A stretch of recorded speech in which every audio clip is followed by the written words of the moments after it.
Heliconia Psittacorum, parrot's beak, parakeet flower, parrot's flower, parrot's plantain.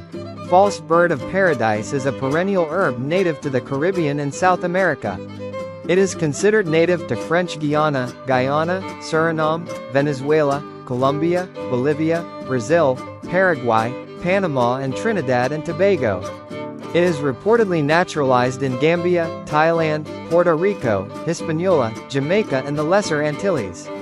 It is often cultivated as a tropical ornamental plant in regions outside its native range. Heliconia Psittacorum can grow 1 to 2 meters tall. The leaves are lanceolate to elliptical, and are similar to banana leaves. The flower has both male parts anthers and female parts stigma and pistil, also referred to as a monoecious angiosperm. The inflorescence is erect, consisting of red bracts and pale yellow tubular flowers.